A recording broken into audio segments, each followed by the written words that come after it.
ഇത് അയ്യപ്പ സീസൺ അല്ലേ? അപ്പോൾ അയ്യപ്പനെ പറ്റി വിചാരിക്കായിരുന്ന അയ്യപ്പൻ വിചാരിക്കും. ഇതൊന്ന് കേട്ടോ. ഹരിവരാസനം വിശ്വമോഹനം ഹരിധരീശ്വരം ആരാധ്യപാദുകം അരവിമർദ്ദനം നിത്യനർത്തനം ഹരിഹരാത്മജം ദേവമാശ്രയേ ശരണകീർത്തനം ശക്തമാനസം ഭരണലോലപം നർത്തനാലസം അരുണഭാസുരം ഭൂതനായകം ഹരിഹരാത്മജം ദേവമാശ്രയേ ശരണമയ്യപ്പ സ്വാമി ശരണമയ്യപ്പ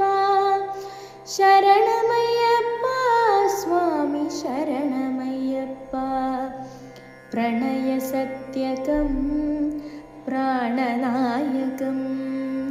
പ്രണതകൽപകം സുപ്രഭാഞ്ജിതം പ്രണവമന്ദിരം കീർത്തനപ്രിയം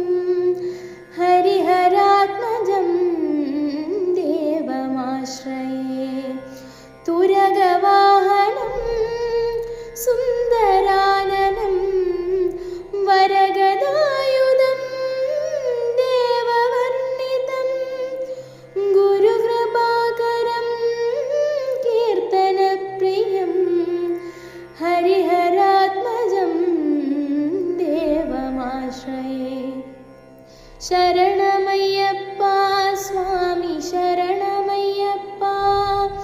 ശരണമയ്യപ്പ സ്വാമി ശരണമയ്യപ്പ ത്രിഭുവനാർച്ചിതം ദേവതാത്മകം ത്രിനയനം പ്രഭും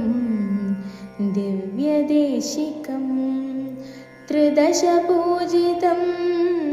ചിന്തിതപ്രദം ഹരിഹരാത്മജം ദേവമാശ്രയേ ഭവഭയാപഹം ഭാവുകാവഹം ഭുവനമോഹനം ഭൂതിഭൂഷണം ധവളവാഹനം ദിവ്യവാരണം ഹരിഹരാത്മജം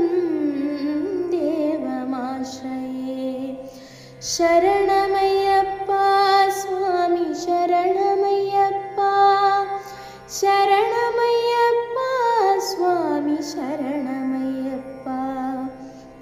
കളമിദൃസ്മിതം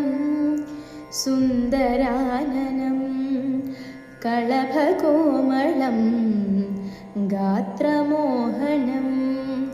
കളഭകേസരീ വാചിവാഹനം ഹരിഹരാത്മജം ദേവമാശ്രയേ ശ്രുതജനപ്രിയം ചിന്തിതപ്രദം ശ്രുതിവിഭൂഷണം സാധുജീവനം ശ്രുതിമനോഹരം ഗീതലാലസം ഹരിഹരാത്മജം ദേവമാശ്രയേ ശരണമയ്യപ്പ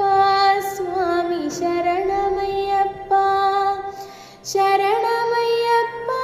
സ്വാമി ശരണമയ്യപ്പ സ്വാമി ശരണമയ്യപ്പ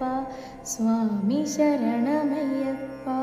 സ്വാമി ശരണമയ്യപ്പ